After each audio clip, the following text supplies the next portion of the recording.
Hello doctor विशेष कार्यक्रमಕ್ಕೆ ಸ್ವಾಗತ ನಾನು ಲಕ್ಷ್ಮಿ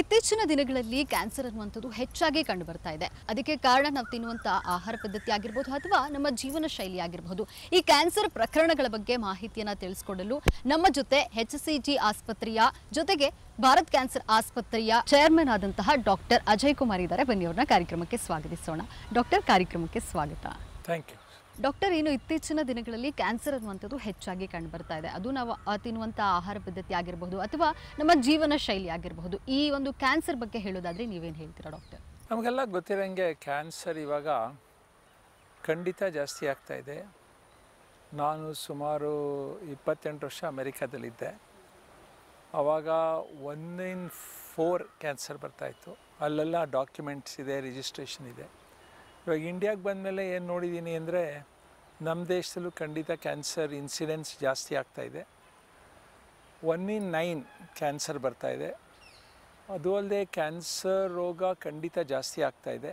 ನಮ್ಮ ಕ್ಯಾಲ್ಕುಲೇಷನ್ ಪ್ರಕಾರ ಕ್ಯಾನ್ಸರು 1 in 6 1 in 7 ಆಗುತ್ತೆ ಇಂಡಿಯಾ ಪಾಪ್ಯುಲೇಷನ್ ಬೇರೆ ಏಜಿಂಗ್ ಪಾಪ್ಯುಲೇಷನ್ ಆದಾಗೆ ಅದೇ ಜೊತೆ ನಮ್ಮ ಹ್ಯಾಬಿಟ್ಸ್ ಚೇಂಜ್ ಆಗುತ್ತೆ ಕ್ಯಾನ್ಸರ್ ಅಂದರೆ ಏನು ಅಂದರೆ it's a life style disease ಅದು it's very much related to ಇಂಗ್ಲೀಷ್ನಲ್ಲಿ ಇನ್ಫ್ಲಮೇಷನ್ ಅಂತೀವಿ ಸೊ ಇನ್ಫ್ಲಮೇಷನಿಂದ ಅದು ಕ್ಯಾನ್ಸರ್ ಬರೋದ್ರಿಂದ as we live long and as we eat outside food fatty food and herbicides pesticides ಇದರಿಂದ ಎಲ್ಲ ಖಂಡಿತ ಕ್ಯಾನ್ಸರ್ ರೋಗ ಜಾಸ್ತಿ ಬರುತ್ತೆ ಇವಾಗ ನಾವು ಬರೀ ವಯಸ್ಸಾದವ್ರಿಗೆ ಕ್ಯಾನ್ಸರ್ ನೋಡ್ತಿಲ್ಲ ಇವಾಗ ನಾನು ಸುಮಾರು 50 ವರ್ಷದಲ್ಲಿ ಕ್ಯಾನ್ಸರ್ ತೆಗ್ದನಾಗಿದ್ದೀನಿ 50 ವರ್ಷದಿಂದ ಇದರಲ್ಲಿ ಏನು ನೋಡ್ತಾ ಇದ್ದೀವಿ ಅಂದರೆ ಇವಾಗ 40ರಿಂದ 60ನೇ ವಯಸ್ಸಿನವ್ರಿಗೂ ಜಾಸ್ತಿ ಬರ್ತಾಯಿದೆ ಕ್ಯಾನ್ಸರು ಇವಾಗ cancer head and neck cancer ಅಂತೀವಿ ಬಾಯಿ related head and neck cancer common ನಮ್ಮ ಇಂಡಿಯಾದಲ್ಲಿ ಅದು ಕೆಲವರಿಗೆ ಹ್ಯೂಮನ್ ಪ್ಯಾಪಿಲೋಮಾ ವೈರಸ್ ಇರ್ಬೋದು ಸ್ಮೋಕಿಂಗು ಚೂಯಿಂಗ್ ಟೊಬ್ಯಾಕೋ ಅದರಿಂದ ಖಂಡಿತ ಬರ್ತಾಯಿದೆ ಅದು ಅಲ್ಲದೆ ಇವಾಗ ನಾವು ಸ್ತನ ಕ್ಯಾನ್ಸರ್ ಬ್ರೆಸ್ಟ್ ಕ್ಯಾನ್ಸರು ಕಾಮನ್ ಆಗ್ತಾಯಿದೆ ಅದನ್ನು ನಾವು ಮಹಿಳೆಯರಲ್ಲಿ ನಂಬರ್ 1 ಕ್ಯಾನ್ಸರ್ ಅದು ನೋಡ್ತಾಯಿದೆ ಈ ಥರ ನಾವು ಇವಾಗ ಅಬ್ಡಮನ್ ಸ್ಟಮಕ್ ಕ್ಯಾನ್ಸರ್ ಜಾಸ್ತಿ ಆಗ್ತಾಯಿದೆ ಈ ಥರ ಶ್ವಾಸಕೋಶದ ಲಂಗ್ ಕ್ಯಾನ್ಸರ್ ಈ ಥರ ಬೇರೆ ಬೇರೆ ಥರ ಕ್ಯಾನ್ಸರು ಜಾಸ್ತಿ ಆಗ್ತಾ ಇರೋದು ಖಂಡಿತ ನೋಡ್ತಾ ಇದ್ದೀವಿ ಆದರೆ ಇದಕ್ಕೆ ನಾವು ಏನು ಹೇಳೋದು ಅಂದರೆ ಕ್ಯಾನ್ಸರ್ ಎಷ್ಟೋ ಸತಿ ನಾವು ಕ್ಯೂರ್ ಮಾಡೋಕ್ಕಾಗದೇ ಇದ್ದರೂ ಕರೆಕ್ಟ್ ಟ್ರೀಟ್ಮೆಂಟ್ ಸರಿಯಾದ ಹಂತದಲ್ಲಿ ಕೊಟ್ಟರೆ ಅದನ್ನು ಕಂಟ್ರೋಲ್ ಮಾಡ್ಬೋದು ಈ ಥರ ಕ್ಯಾನ್ಸರ್ ಬಗ್ಗೆ ಭಾಳ ವಿಚಾರ ತಿಳ್ಕೊತಾ ಇದ್ದೀವಿ ಜೊನಾಮಿಕ್ಸು ಇದು ವಿಚಾರ ಎಲ್ಲ ತಿಳ್ಕೊಂಡು ಜೆನೆಟಿಕ್ಸ್ ಬಿಹೇವಿಯರ್ ಕ್ಯಾನ್ಸರ್ ಹೆಂಗೆ how does genetics play a role how does ಇವಾಗ life style disease play a role ಇದೆಲ್ಲ ಭಾಳ ಮುಖ್ಯ ಆಗ್ತಾಯಿದೆ ಅದರಿಂದ ಮೊದಲನೇದಾಗಿ ನಾವು ಕಂಡುಹಿಡಿಬೇಕು ಅಂದರೆ ಕ್ಯಾನ್ಸರ್ ರೋಗ ಒಬ್ರಿಗೆ ಬಂದರೆ ಯಾತಕ್ಕೆ ಬಂತು ಇವ್ರಿಗೆ ಕ್ಯಾನ್ಸರು ಯಾವ ಕಾರಣದಿಂದ ಬಂತು ಅದಕ್ಕೆ ಯಾವ ರೀತಿ ನಾವು ಕರೆಕ್ಟಾಗಿ ಟ್ರೀಟ್ಮೆಂಟ್ ಕೊಡಬೇಕು ಈ ಕರೆಕ್ಟ್ ಟ್ರೀಟ್ಮೆಂಟ್ ಕೊಟ್ಟರೆ ಅದು ಗುಣ ಮಾಡ್ಬೋದಾ ಈ ಥರ ವಿಚಾರ ಮಾಡಿ ನಾವು ಕರೆಕ್ಟಾಗಿ ಟ್ರೀಟ್ಮೆಂಟ್ ಕೊಡೋದು ಮುಖ್ಯ ಇಲ್ಲ ಡಾಕ್ಟರ್ ನೀವು ಹೇಳಿದ್ರಿ ನಾನು ಅಮೆರಿಕಾದಲ್ಲಿ ಕೂಡ ವರ್ಕ್ ಮಾಡಿದೆ ಅಂತ ಸೊ ಮೈಸೂರಿನಲ್ಲಿ ನೀವು ಅಂದರೆ ಈ ಒಂದು ಸೇವೆ ಮಾಡಲಿಕ್ಕೆ ಕಾರಣ ಏನಿರಬಹುದು ಡಾಕ್ಟರ್ ನಾನು ಅಮೆರಿಕಾಗೆ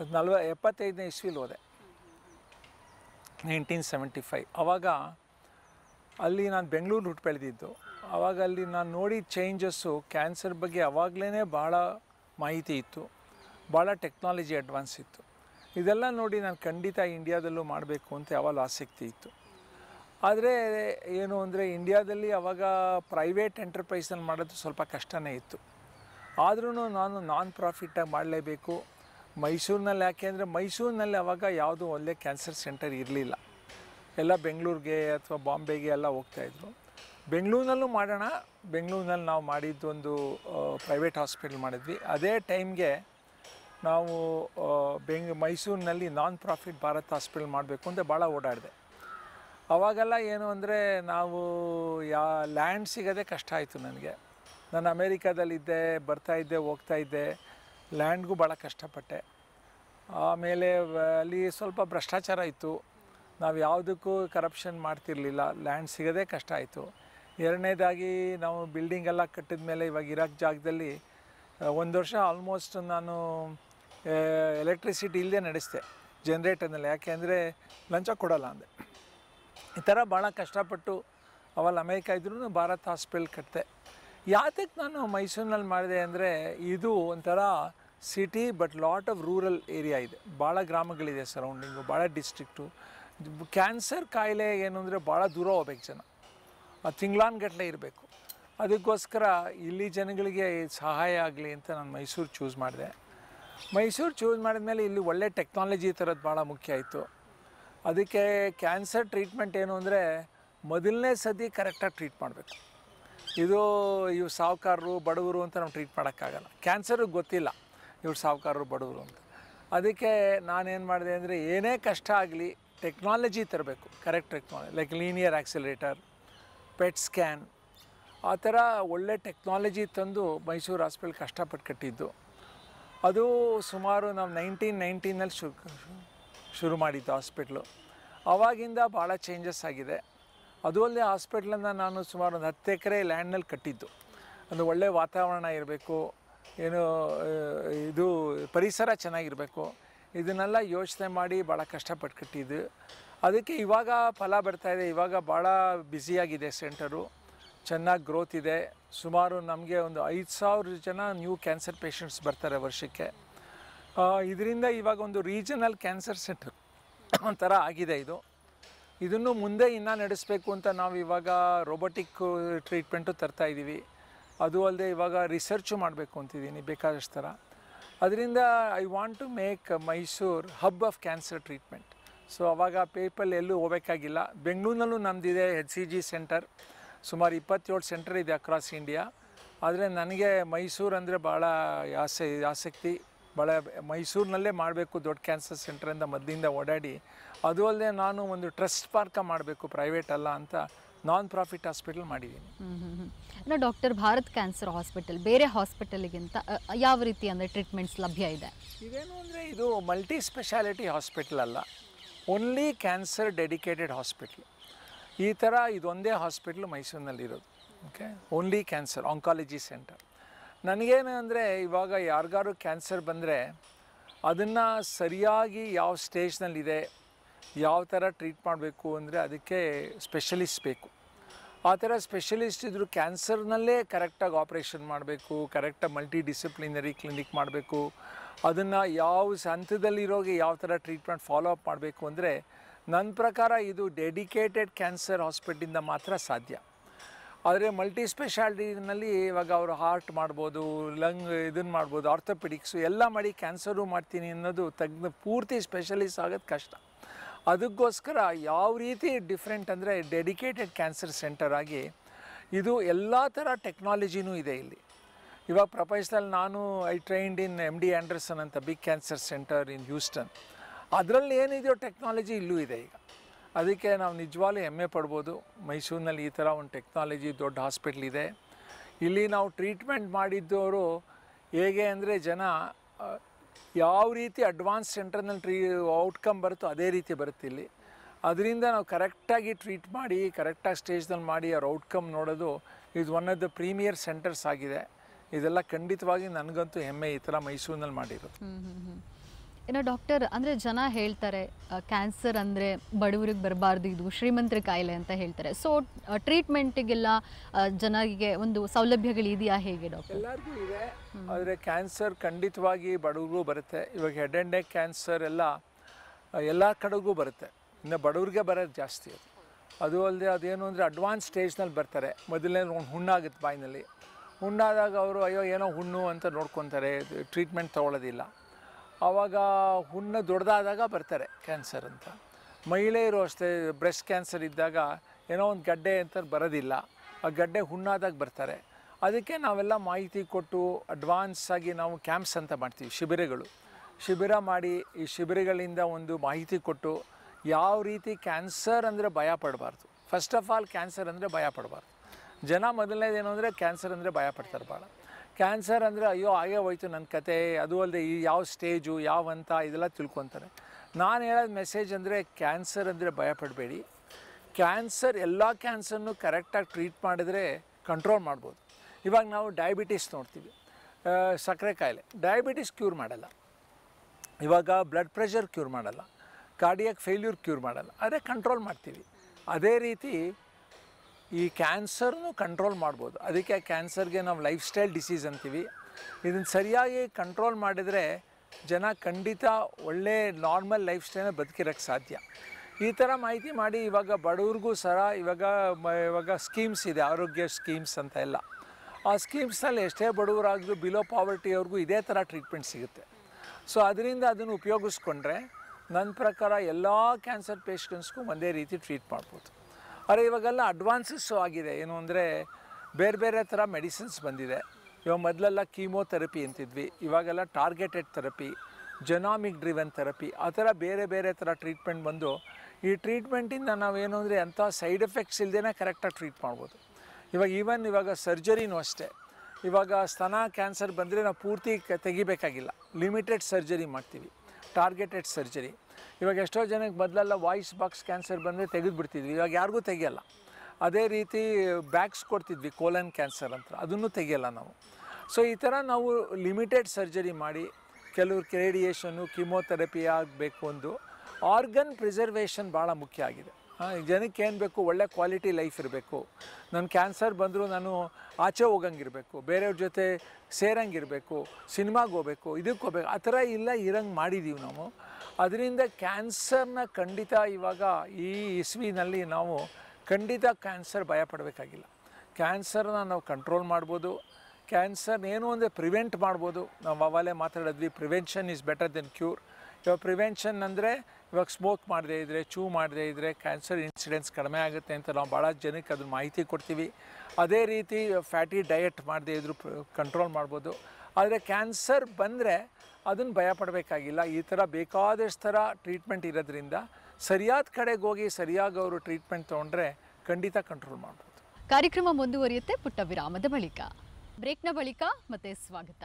ಸರ್, ಇನ್ನು ಭಾರತ್ ಕ್ಯಾನ್ಸರ್ ಹಾಸ್ಪಿಟಲಲ್ಲಿ ಅಡ್ವಾನ್ಸ್ಡ್ ಆಗಿ ಏನೆಲ್ಲ ಚಿಕಿತ್ಸೆಗಳು ಲಭ್ಯ ಇದೆ ಡಾಕ್ಟರ್? ಇವಾಗ ಕ್ಯಾನ್ಸರ್ ಟ್ರೀಟ್ಮೆಂಟ್ನಲ್ಲಿ ಸುಮಾರು 15 ವರ್ಷದಿಂದ ಭಾಳ ಥರ ಟೆಕ್ನಾಲಜಿ ಬಂದಿದೆ. ಮೊದಲು ಇವಾಗ ಕೊಬಾಲ್ಟ್ ಅಂತ ಟ್ರೀಟ್ಮೆಂಟ್ ಮಾಡ್ತಿದ್ವಿ, ಲೀನಿಯರ್ ಆಕ್ಸಿಲರೇಟರು. ಆಮೇಲೆ IMRT, IGRT ಆ ಥರ ಬೇಕಾದಷ್ಟು ಥರ ಟೆಕ್ನಾಲಜಿ ಬಂದು ನಮ್ಮಲ್ಲಿ ಇವಾಗ ಏನು ಅಂದರೆ ವರ್ಸ್ಯಾಟ್ HD ಅಂತ ಲೀನಿಯರ್ ಆಕ್ಸಿಲರೇಟರ್ ಟ್ರೀಟ್ಮೆಂಟ್ ಇದೆ. ಅದು ಏನು ಅಂದರೆ ಒಂದು ಹೈಯೆಸ್ಟ್ ಇನ್ ದ ವರ್ಲ್ಡ್. ಅದರಲ್ಲಿ ಏನು ಮಾಡುತ್ತೆ ಅಂದರೆ ಆ ಕ್ಯಾನ್ಸರ್ ಟ್ರೀಟ್ಮೆಂಟ್ನ ನಾವು ರೇಡಿಯೇಷನ್ ಕೊಟ್ಟರೆ ಎಲ್ಲಿ ನಾವು ಟ್ರೀಟ್ ಮಾಡಬೇಕೋ ಟಿಶ್ಯೂ ಅದನ್ನು ಮಾತ್ರ ಟ್ರೀಟ್ ಮಾಡುತ್ತೆ, ನಾರ್ಮಲ್ ಟಿಶ್ಯೂನೇನು ಟ್ರೀಟ್ ಮಾಡಲ್ಲ. ಅದರಿಂದ ಪೇಷಂಟ್ಸ್ಗೆ ಸೈಡ್ ಎಫೆಕ್ಟ್ಸ್ ಇರಲ್ಲ. ಅದ್ರ ಜೊತೆಗೆ ನಾವು ಕರೆಕ್ಟ್ ಡೋಸು ಕೊಡ್ಬೋದು. ಅದೇ ರೀತಿ ರೇಡಿಯೇಷನ್ನಲ್ಲಿ ಭಾಳ ಇಂಪ್ರೂವ್ಮೆಂಟ್ ಆಗಿದೆ. ಅದೇ ರೀತಿ ನಾವು ಸರ್ಜರಿನಲ್ಲೂ ಮೊದಲೆಲ್ಲ ನಾವು ದೊಡ್ಡ ಸರ್ಜರಿ ಮಾಡ್ತಿದ್ವಿ, ಇವಾಗೆಲ್ಲ ಟಾರ್ಗೆಟೆಡ್ ಸರ್ಜರಿ ಅಂತ ಮಾಡ್ತೀವಿ. ಅದೇ ಈ ವರ್ಷ ನಾವು ಭಾರತ್ ಹಾಸ್ಪಿಟ್ಲಲ್ಲಿ ಇವಾಗ ನಾವು ರೋಬೋಟಿಕ್ ಸರ್ಜರಿನ ಇಂಟ್ರೊಡ್ಯೂಸ್ ಮಾಡ್ತಾಯಿದ್ದೀವಿ. ರೋಬೋಟಿಕ್ ಸರ್ಜರಿ ಅಂದರೆ ಇವಾಗ ಯಾರಿಗೂ ನಾವು ದೊಡ್ಡ ಇನ್ಸಿಷನ್ ಮಾಡಬೇಕಾಗಿಲ್ಲ. ಇವಾಗ ಕೆಲವ್ರಿಗೆ ಬಾಯಿ ಒಳಗೆ ಕ್ಯಾನ್ಸರ್ ಇದ್ದರೆ ನಾವು ಬಾಯಿ ಇಲ್ಲೆಲ್ಲ ಏನು ನಾವು ಆಪ್ರೇಷನ್ನೇ ಮಾಡಬೇಕಾಗಿಲ್ಲ, ಬಾಯಿ ಒಳಗೇ ಆ ಇನ್ಸ್ಟ್ರೂಮೆಂಟ್ ಹೋಗಿ ಆ ಕ್ಯಾನ್ಸರ್ನ ತೆಗೆಯುತ್ತೆ. ಈ ಥರ ಬಹಳ ಒಳ್ಳೆಯದು. ಏನು ಅಂದರೆ ಜನಕ್ಕೆ ಒಂದು ಸ್ಕಾರ್ ಆಗಲ್ಲ, ದೊಡ್ಡ ಆಪ್ರೇಷನ್ ಮಾಡಬೇಕಾಗಿಲ್ಲ. ಕ್ಯಾನ್ಸರ್ ಸರ್ಜರಿ ಅಂದರೆ ಮೊದಲೆಲ್ಲ ದೊಡ್ಡ ಹಿರಾಯಿಕ್ ಸರ್ಜರಿ ಮಾಡ್ತಿದ್ವಿ, ಅದೆಲ್ಲ ಮಾಡಬೇಕಾಗಿಲ್ಲ. ಅದೇ ರೀತಿ ಇವಾಗ ಯಾರಿಗೋ ಒಬ್ಬರಿಗೆ ಕ್ಯಾನ್ಸರ್, ಅಬ್ಡಮನಲ್ ಕ್ಯಾನ್ಸರ್, ಕೋಲನ್ ಕ್ಯಾನ್ಸರ್, ಅದನ್ನು ಸಹ ನಾವು ರೋಬೋಟಿಕ್ ಸರ್ಜರಿನಲ್ಲಿ ಆ ಏರಿಯಾ ಕೋಲನ್ ಮಾತ್ರ ತೆಗಿಬೋದು. ಅಲ್ಲೇನಾಗಿದೆ ಕ್ಯಾನ್ಸರ್ ಮಾತ್ರ ತೆಗೆದು ಅದಕ್ಕೆ ನಾವು ದೊಡ್ಡ ಇನ್ಸಿಷನ್ನೇ ಮಾಡಬೇಕಾಗಿಲ್ಲ. ಪಿನ್ ಹೋಲ್ ಸರ್ಜರಿ ಅಂತೆ, ಬರೀ ಒಂದು ಹೋಲ್ ಮಾಡಿ ಅಬ್ಡಮನಲ್ಲಿ ಅದ್ರ ಒಳಗಡೆ ಇನ್ಸ್ಟ್ರೂಮೆಂಟ್ ಹೋಗಿ ತೆಗೆಯುತ್ತೆ. ಪ್ರಾಸ್ಟೇಟ್ ಕ್ಯಾನ್ಸರ್, ದೊಡ್ಡ ರ್ಯಾಡಿಕಲ್ ಕ್ಯಾನ್ಸರ್ ಅಂತ ಮಾಡ್ತಿದ್ವಿ. ಇವಾಗ ಈ ರೋಬೋಟಿಕ್ ಸರ್ಜರಿನಲ್ಲಿ ಆ್ಯಕ್ಚುಲಿ ಸರ್ಜನ್ ಪೇಷಂಟ್ ಜೊತೆನೇ ಇರಲ್ಲ, ದೂರ ಕೂತ್ಕೊಂಡು ರೋಬೋಟ್ನಲ್ಲಿ ಆಪ್ರೇಟ್ ಮಾಡ್ತಾರೆ. ಈ ಥರ ಎಲ್ಲ ಅಡ್ವಾನ್ಸಸ್ ಬಂದಿರೋದನ್ನು first time in Mysuru we are bringing this robotic surgery. ಇದನ್ನು ಏನು ಅಂದರೆ ಜನಗಳಿಗೆ ಬಹಳ ಹೆಲ್ಪ್ ಆಗುತ್ತೆ. ಇದರಿಂದ ಅವರು ಆಪ್ರೇಷನ್ ಮಾಡಿಸ್ಕೊಂಡು ಒಂದು ವಾರ 10 ದಿನ ಇರೋ ಬದಲು 3 ದಿನದಲ್ಲೇ ಮನೆಗೆ ಹೋಗ್ಬೋದು ಈ ಥರ ಆಪ್ರೇಷನಿಂದ. ಇದು ಭಾಳ advanced, first time in Mysuru ತಂದಿದ್ದೀವಿ. ಈವನ್ ವರ್ಸ್ಯಾಟ್ ರೇಡಿಯೇಷನ್ ಆಂಕಾಲಜಿನ ಫಸ್ಟ್ ಟೈಮು. ಈ ಥರ ನಾವು ಬೇರೆ ಬೇರೆ ಥರ ಟೆಕ್ನಾಲಜಿನೂ ಸಹ ಖಂಡಿತ ಮೈಸೂರಿಗೆ ತಂದು ಮೋಸ್ಟ್ ಅಡ್ವಾನ್ಸ್ ಸೆಂಟರ್ ಆಗಿ ಇದನ್ನು ಮಾಡಿದ್ದೀವಿ ನಾವು. ಅದಕ್ಕೆ ತಕ್ಕಂತೆ ನಮಗೆ ಡಾಕ್ಟರ್ಸ್ ಇದ್ದಾರೆ, ಅವರು ಟ್ರೈನಿಂಗು ಆಗಿರುತ್ತೆ. ಸೊ ಹೈಲಿ ಟ್ರೈನ್ಡ್ ಗ್ರೂಪ್ ಸಹ ಇದೆ ನಮ್ಮಲ್ಲಿ. ಇನ್ನು ಡಾಕ್ಟರ್, ಭವಿಷ್ಯದಲ್ಲಿ ಈ ಒಂದು ಹಾಸ್ಪಿಟಲ್ ಬಗ್ಗೆ ಯಾವ್ಯಾವ ಒಂದು ಯೋಜನೆಗಳು ಹಾಕ್ಕೊಂಡಿದ್ದೀರಾ ಡಾಕ್ಟರ್? ಇವಾಗ ಮೊದಲನೇದಾಗಿ ನಾವು ಇದು ಕ್ಯಾನ್ಸರ್ ನಂಬರ್ ಆಫ್ ಬೆಡ್ಸ್ ನಾವು ಎಕ್ಸ್ಪ್ಯಾಂಡ್ ಮಾಡ್ತಾಯಿದ್ದೀವಿ. ನಮ್ಮಲ್ಲಿ ಇವಾಗ ಸುಮಾರು 100 ಬೆಡ್ ಮೇಲಿದೆ. ಅದನ್ನು ನಾವು ಡೇ ಕೇರ್ ಕೀಮೋಥೆರಪಿ ಅಂತ ಸ್ಪೆಷಲ್ಲಾಗಿ ಮಾಡ್ತಾಯಿದ್ದೀವಿ. ಪೇಷಂಟ್ಸ್ ಬಂದರೆ ಏನು ಅಂದರೆ ಅವ್ರಿಗೆ ಒಂದು ಕ್ಯಾನ್ಸರ್ ಇದು ಒಂದು ವಾತಾವರಣ ಇರೋದು ಭಾಳ ಮುಖ್ಯ. ಅದಕ್ಕೋಸ್ಕರ ಅವ್ರಿಗೆಲ್ಲ ಸ್ಪೆಷಲ್ಲಾಗಿ ಒಂದು ರೂಮ್ಸು, ಅವ್ರು ಈಸಿ ಚೇರ್ನಲ್ಲಿ ಕೂತ್ಕೊಂಡು ಟ್ರೀಟ್ಮೆಂಟ್ ತೊಗೊಬೋದು. ಆ ಥರ ಎಲ್ಲ ನಾವು ಮಾಡ್ರನ್ನಾಗಿ ಒಂದು ರೀಬಿಲ್ಡ್ ಕಟ್ತಾಯಿದ್ದೀವಿ.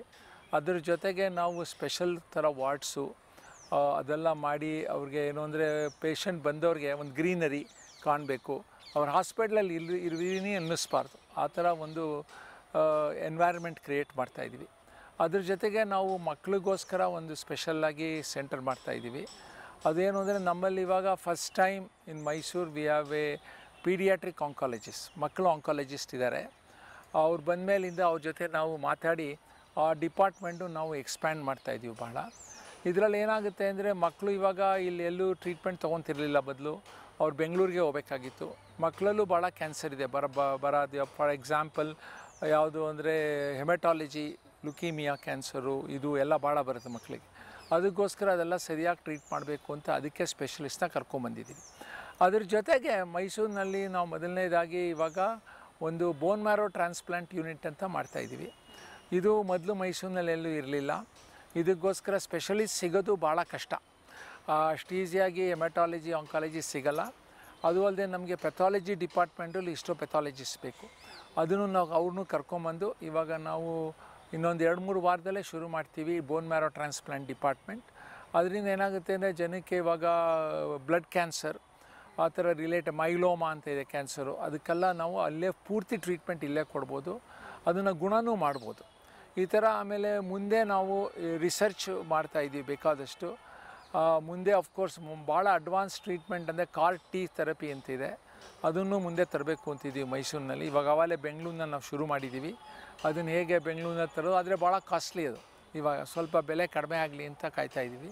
ಯಾಕೆಂದರೆ ಅದು ಒಂದು ಟ್ರೀಟ್ಮೆಂಟ್ಗೆ 30-40 ಲಕ್ಷ ಆಗುತ್ತೆ. ಅದೊಂದಲ್ಲದೆ ಮುಂದೆ ನಾವು ಟ್ರಾನ್ಸ್ಪ್ಲಾಂಟ್ ಸೆಂಟರ್ ಥರನೂ ಮಾಡ್ಬೋದು, ಲಿವರ್ ಟ್ರಾನ್ಸ್ಪ್ಲಾಂಟ್ ಇದನ್ನೆಲ್ಲ ಮಾಡ್ಬೋದು ಖಂಡಿತವಾಗಿ. ತಜ್ಞರು ಇದ್ದಾರೆ ನಮ್ಮಲ್ಲಿ, ಆದರೆ ಅದು ಕರೆಕ್ಟಾಗಿ ಒಂದು ಫೆಸಿಲಿಟಿ ಎಲ್ಲ ಬಿಲ್ಡ್ ಮಾಡಬೇಕು ಅಂತ ನಾನು ಯೋಚನೆ ಮಾಡ್ತಾಯಿದ್ದೀನಿ. ಇದಕ್ಕೆ ಏನಾಗಬೇಕು ಅಂದರೆ ಇದು ಟರ್ಷರಿ ಸೆಂಟರ್ ಆಗಿದೆ ಇವಾಗಲೇ. ಟರ್ಷರಿಗಿಂತನೂ ಒಂದು ಸ್ಟೆಪ್ ಮೇಲಕ್ಕೆ ಹೋಗೋಣ. ಮೈಸೂರು ಸಹ ಬೆಳೀತಾ ಇದೆ. ನಮ್ಮೆಲ್ಲ ಗೊತ್ತವರಿಗೆ ಮೈಸೂರು ಬೆಂಗಳೂರು ಇವಾಗ ಹೈವೇ ಬಂದು ಭಾಳ ಜನ ಮೈಸೂರು ಮೂವ್ ಆಗ್ತಾ ಇದ್ದಾರೆ. ಇಲ್ಲೂ medical treatment equal to Bangalore and better then Bangalore ಆಗೋದು ಭಾಳ ಮುಖ್ಯ. ಪರ್ಟಿಕ್ಯುಲರ್ಲಿ ಕ್ಯಾನ್ಸರ್ ವಿಚಾರದಲ್ಲಿ ಭಾಳ ಜನ ಕ್ಯಾನ್ಸರ್ ಬರ್ತಾ ಇರೋದ್ರಿಂದ ಹೈ ಎಂಡ್ ಟ್ರೀಟ್ಮೆಂಟ್ ಸೆಂಟರ್ ಇರಬೇಕು ಅಂತ ನನ್ನ ಉದ್ದೇಶ. ಏನೋ ಡಾಕ್ಟರ್, ಜನರಿಗೆ ಸಂದೇಶ ಕೊಡೋದಾದರೆ ಏನು ಹೇಳ್ತೀರಾ ಕ್ಯಾನ್ಸರ್ ಬಗ್ಗೆ? ಜನಗಳಿಗೆ ಮೊದಲನೇದಾಗಿ ಏನು ಬೇಕು ಅಂದರೆ ಕ್ಯಾನ್ಸರ್ ಅಂದರೆ ಭಯ ಪಡಬೇಡಿ. ಯಾಕೆ ಅಂದರೆ ಕ್ಯಾನ್ಸರ್ ಅಂತ ಭಯ ಬಂದು ನನಗೆ ಇದು ಕ್ಯಾನ್ಸರ್ ಅಲ್ಲ ಅಂದರೆ ಅದು ಬೆಳ್ಕೊಂಡು ಹೋಗುತ್ತೆ. ಅದನ್ನೇನಾಗುತ್ತೆ, ಮೊದಲನೇ ಹಂತದಲ್ಲೇ ಕಂಡುಹಿಡಿಯೋ ಬದಲು 3ನೇ ಹಂತದಲ್ಲಿ ಬರ್ತಾರೆ, 4ನೇ ಹಂತದಲ್ಲಿ ಬಂದಾಗ ಕಷ್ಟ. ಎರಡನೇದಾಗಿ ಕ್ಯಾನ್ಸರ್ನ ಪ್ರಿವೆಂಟ್ ಮಾಡ್ಬೋದು, ಅದಕ್ಕೆ ಭಾಳ ಮುಖ್ಯ. ಇವಾಗ ಸ್ಮೋಕಿಂಗು, ಚೂಯಿಂಗ್, ಟೊಬ್ಯಾಕೋ ಅದನ್ನೆಲ್ಲ ನಿಲ್ಲಿಸಿದ್ರೆ ಖಂಡಿತ ಕ್ಯಾನ್ಸರ್ನ ಬರದೇ ಇರೋಂಗೆ ಮಾಡ್ಬೋದು. ಆಮೇಲೆ ಲೈಫ್ ಸ್ಟೈಲ್ ಎಕ್ಸಸೈಸ್ ಮಾಡಬೇಕು, ಕರೆಕ್ಟಾಗಿ ವೆಯ್ಟ್ ಮೇಂಟೈನ್ ಮಾಡಿದ್ರೆ cancer incidence is less. So ಮೊದಲನೇದಾಗಿ ಪ್ರಿವೆನ್ಷನ್. ಎರಡನೇದಾಗಿ ಕ್ಯಾನ್ಸರ್ ಬಗ್ಗೆ ಭಯ ಪಡದೆ ಅಕಸ್ಮಾತಾಗಿ ಕ್ಯಾನ್ಸರ್ ಬಂದರೂ ಕರೆಕ್ಟಾಗಿ ಟ್ರೀಟ್ಮೆಂಟ್ ತೊಗೊಬೇಕು. ಮೂರನೇದಾಗಿ ಜೆನೆಟಿಕ್ ಟೆಸ್ಟಿಂಗ್, ಜೆನಾಮಿಕ್ಸ್ ಭಾಳ ಮುಖ್ಯ. ಕ್ಯಾನ್ಸರ್ನಲ್ಲಿ ಜೆನಾಮಿಕ್ಸು ಭಾಳ ಇಂಪಾರ್ಟೆಂಟ್ ರೋಲ್ ಇದೆ. ಅದಕ್ಕೆ ನಮ್ಮ ಬಂದ ಕ್ಯಾನ್ಸರ್ ಪೇಷಂಟ್ಸ್ಗೆಲ್ಲ ನಾವು ಜೆನೆಟಿಕ್ ಟೆಸ್ಟ್ ಮಾಡ್ತೀವಿ. ಕ್ಯಾನ್ಸರ್ ಪೇಷಂಟ್ ಮಾತ್ರ ಅಲ್ಲ, ಅವರು ರಿಲೇಟಿವ್ಸ್ಗೂ ಮಾಡ್ತೀವಿ. ಇವಾಗ ಯಾರಿಗೋ ಒಂದು ಮಹಿಳೆಗೆ ಬಂದರೆ ಅವ್ರ ಮಕ್ಳಿಗಿದೆಯಾ ಅಥವಾ ಅವರ ಅಕ್ಕ ತಂಗಿರಿಗಿದೆಯಾ ಅದನ್ನೆಲ್ಲ ನೋಡ್ತೀವಿ. ಇದಕ್ಕೆ ನಾವು ಜೆನೆಟಿಕ್ ಕೌನ್ಸಿಲಿಂಗ್ ಅಂತೀವಿ. ಇದನ್ನು ಮಾಡೋದು ಭಾಳ ಮುಖ್ಯ. ಇದರಿಂದ ಏನಾಗುತ್ತೆ, ಕೌನ್ಸಿಲ್ ಮಾಡಿದರೆ ಎಷ್ಟೋ ಕ್ಯಾನ್ಸರ್ನ ಪ್ರಿವೆಂಟ್ ಮಾಡ್ಬೋದು. ಸೊ ಈ ಥರ ನಾವು ಬೇಕಾದಷ್ಟು ಮಾಹಿತಿ ಕೊಟ್ಟು ಕ್ಯಾನ್ಸರ್ ಬಗ್ಗೆ ಅಷ್ಟು ಭಯ ಇಲ್ಲದೆ, fear is our worst enemy. ಕ್ಯಾನ್ಸರ್ನ ನಾವು ಸರಿಯಾಗಿ ಅಟ್ಯಾಕ್ ಮಾಡಿದರೆ ಖಂಡಿತವಾಗಿ ಕ್ಯಾನ್ಸರ್ನ ನಾವು ಕಾಂಕರ್ ಮಾಡ್ಬೋದು. ಏನೋ ಡಾಕ್ಟರ್, ಎಷ್ಟೋ ಜನಕ್ಕೆ ಅದರ ಸಿಂಪ್ಟಮ್ಸ್ ಗೊತ್ತಾಗಲ್ಲ, ಅಂದರೆ ಕ್ಯಾನ್ಸರ್ ಬಂದಿದೆ ಅನ್ನೋ ಸಿಂಪ್ಟಮ್ಸ್ ಗೊತ್ತಾಗಲ್ಲ. ಸೊ ಯಾವ ರೀತಿ ಸಿಂಪ್ಟಮ್ಸ್ ಇರುತ್ತೆ? ಇವಾಗ ಏನು ಅಂದರೆ, ಇವಾಗ ನಾವು ಕ್ಯಾನ್ಸರ್ನ ಡಯಾಗ್ನೋಸ್ ಮಾಡಬೇಕು, ಸಿಂಪ್ಟಮ್ಸ್ ಬರೋ ಟೈಮ್ಗೆ ಅದು ಅಡ್ವಾನ್ಸ್ ಆಗಿಬಿಟ್ಟಿರುತ್ತೆ. ಅದಕ್ಕೆ ಮುಖ್ಯ ಏನು ಅಂದರೆ ಅವರು ಚೆಕಪ್ಗೆ ಹೋಗಬೇಕು. ಇವಾಗ ವರ್ಷಕ್ಕೆ ಸತಿ ಪ್ಯಾಪ್ ಸ್ಮಿಯರ್ ಮಾಡಿಸ್ಕೊಳ್ಳೋದು, ವರ್ಷಕ್ಕೆ ಸತಿ ಮ್ಯಾಮೋಗ್ರಾಮ್ ಮಾಡಿಸ್ಕೊಳ್ಳೋದು, ಈ ಥರ ಮಾಡಿಸ್ಕೊಂಡ್ರೆ ನಾವು ಕೆಲವು ಕ್ಯಾನ್ಸರ್ ಕಂಡುಹಿಡಿಬೋದು. ಮೂರನೇದಾಗಿ ಕೆಲವ್ರಿಗೆ ಕ್ಯಾನ್ಸರ್ ಅಂದರೆ ಇವಾಗ ಕೆಲವ್ರಿಗೆ ಕೆಮ್ಮು ಬರುತ್ತೆ ಅಥವಾ ಬ್ಲೀಡಿಂಗ್, ರಕ್ತ ಹೋಗುತ್ತೆ, ಆ ಥರ ಯೂರಿನ್ನಲ್ಲಿ ರಕ್ತ ಹೋಗ್ಬೋದು, ಅಥವಾ ಅವ್ರ ಪೀರಿಯಡ್ ಆದಾಗ ಜಾಸ್ತಿ ರಕ್ತ ಹೋಗ್ಬೋದು, ಅಥವಾ period in between the period ಮಹಿಳೆಯರು ರಕ್ತ ಹೋಗ್ಬೋದು, ಕೆಲವ್ರಿಗೆ ರೆಕ್ಟಮ್ ಅಂದರೆ ಬೌಲ್ ಮೂಮೆಂಟ್ ಆದ ರಕ್ತ ಹೋಗ್ಬೋದು. ಇದೇನಾದ್ರು ಥರ ಸಿಮ್ಟಮ್ ಬಂದರೆ ಇಮಿಡಿಯೇಟಾಗಿ ಅವ್ರು ಡಾಕ್ಟ್ರಿಗೆ ಹೋಗಿ ತೋರಿಸ್ಕೊಬೇಕು. ಇದರಲ್ಲಿ ಏನೋ ಇದೆ ನನಗೆ ಅನಿಸುತ್ತೆ. ಆಮೇಲೆ ನಿಮೋನಿಯಾ ಅಂತ ಬರುತ್ತೆ, ಹಂಗೆ ಬಂದರೆ ತಕ್ಷಣ ಹೋಗಿ ಇವಾಗ ಕ್ಯಾಟ್ ಸ್ಕ್ಯಾನು ಅವೆಲ್ಲ ಮಾಡ್ತೀವಿ. ಮಾಡಿ ಇದರಲ್ಲಿ ಏನಾದ್ರು ಕ್ಯಾನ್ಸರ್ ಇರ್ಬೋದಾ ಅಂತ ತಿಳ್ಕೊಳ್ಳೋದು ಭಾಳ ಮುಖ್ಯ. Early diagnosis of cancer is very important. ಯಾಕೆ ಅಂದರೆ ಬೇಗನೆ ಕ್ಯಾನ್ಸರ್ ಡಯಾಗ್ನೋಸ್ ಮಾಡಿದರೆ ಅದು ಮುಂದೆ ಹಂತಕ್ಕೆ ಹೋಗುತ್ತೆ, ಆವಾಗ ಕಷ್ಟ ಆಗುತ್ತೆ. ಸೊ ಮೈ ಮೆಸೇಜ್ ಈಸ್ ಆದಷ್ಟು ಕ್ಯಾನ್ಸರ್ ಪ್ರಿವೆಂಟ್ ಮಾಡೋಣ. ಪ್ರಿವೆಂಟ್ ಮಾಡೋಕ್ಕಾಗದಿದ್ರು ಅರ್ಲಿ ಡಯಾಗ್ನೋಸ್ ಮಾಡಿದಾಗ ಕಂಡುಹಿಡಿದು ಮುದ್ದೆ ಬಂದರೆ ಮಹಿಳೆಯರಿಗೆ ಏನೋ ಒಂದು ಗಡ್ಡೆ ಇದೆ ಮೊದಲೇ ಬಂದು ತೋರಿಸ್ಬೇಕು, ಹಂಗೇನೋ ಬರ್ತಾಯಿದೆ. ಅದು ಅರ್ಲಿ ಸ್ಟೇಜ್ನಲ್ಲಾದರೆ ನಾವೇನು ದೊಡ್ಡ ಸರ್ಜರಿ ಮಾಡಬೇಕಾಗಿಲ್ಲ, ಲಿಮಿಟೆಡ್ ಸರ್ಜರಿ ಮಾಡಿ ಕಂಪ್ಲೀಟಾಗಿ ಕ್ಯೂರೇ ಮಾಡ್ಬೋದು. ಈ ಥರ ಅವ್ರಿಗೆ ನಾವು most important thing what we do is ಈ ಥರ ಒಂದು ಮಾಹಿತಿ ಕೊಡ್ತೀವಿ.